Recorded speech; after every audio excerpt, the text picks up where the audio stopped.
اعوذ باللہ من الشیطان الرجیم بسم اللہ الرحمن الرحیم۔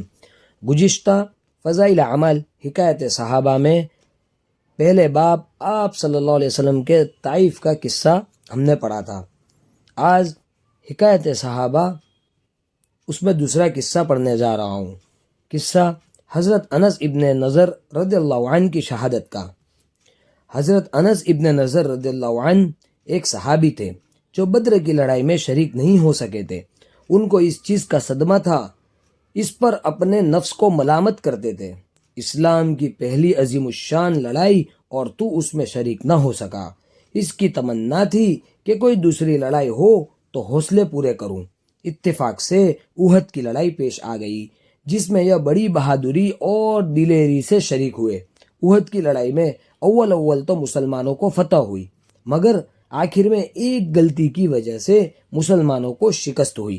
وہ غلطی یہ تھی کہ حضور اکرم صلی اللہ علیہ وسلم نے کچھ آدمیوں کو ایک خاص جگہ مقرر فرمایا تھا کہ تم لوگ اتنے یعنی کہ جب تک میں نہ کہوں اس جگہ سے نہ ہٹنا، کہ وہاں سے دشمن کے حملہ کرنے کا اندیشہ تھا۔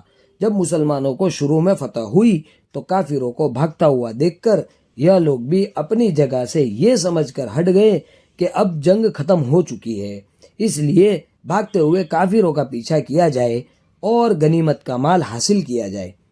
اس جماعت کے سردار نے منع بھی کیا کہ حضور اکرم صلی اللہ علیہ وسلم کی ممانعت تھی، تم یہاں سے نہ ہٹو، مگر ان لوگوں نے یہ سمجھ کر کہ حضور اکرم صلی اللہ علیہ وسلم کا ارشاد صرف لڑائی کے وقت کے واسطے تھا، وہاں سے ہٹ کر میدان میں پہنچ گئے۔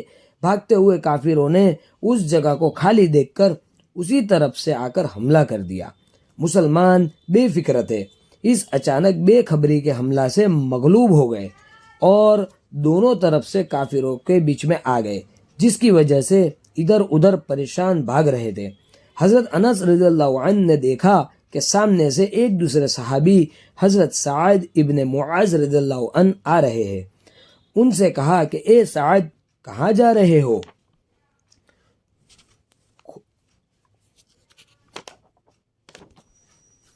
حضرت سعد رضی اللہ عنہ نے کہا، خدا کی قسم، جنت کی خوشبو احد کے پہاڑ سے آ رہی ہے۔ یہ کہہ کر تلوار تو ہاتھ میں تھے ہی، کافروں کے حجہ میں گھس گئے اور اتنے جب تک شہید نہیں ہو گئے واپس نہیں ہوئے۔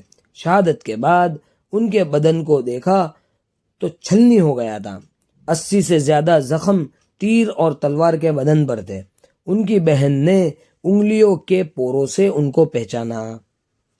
فائدہ: جو لوگ اخلاص اور سچی طلب کے ساتھ اللہ کے کام میں لگ جاتے ہیں ان کو دنیا ہی میں جنت کا مزہ آنے لگتا ہے۔ یہ حضرت انس رضی اللہ عنہ زندگی ہی میں جنت کی خوشبو سونگھ رہے تھے۔ اگر اخلاص آدمی میں ہو جاوے تو دنیا میں بھی جنت کا مزہ آنے لگتا ہے۔ میں نے ایک معتبر شخص سے جو حضرت اقدس مولانا شاہ عبد الرحیم صاحب رائے پوری رحمۃ اللہ علیہ کے مخلص خادم ہیں، حضرت کا مقولہ سنا ہے کہ جنت کا مزہ آ رہا ہے۔ فضائل رمضان میں اس قصے کو لکھ چکا ہوں۔ یہ تھا قصہ حضرت انس ابن نضر رضی اللہ عنہ کی شہادت کا، جو حکایت صحابہ فضائل اعمال کتاب میں سے پڑھا گیا ہے۔ آئندہ انشاءاللہ حکایت صحابہ میں سے دوسرا قصہ پڑھا جائے گا۔ تب تک اس ویڈیو کو لائک کرے، اس ویڈیو کو شیئر کرے، اس ویڈیو پر کمنٹ کریں اور ہماری یوٹیوب چینل کو سبسکرائب کریں۔ اس ویڈیو کو پوری دیکھیں، فیس بک پر بھی فالو کیجیے اور انسٹاگرام پر بھی فالو کیجیے۔ جزاک اللہ۔ السلام علیکم ورحمۃ اللہ وبرکاتہ۔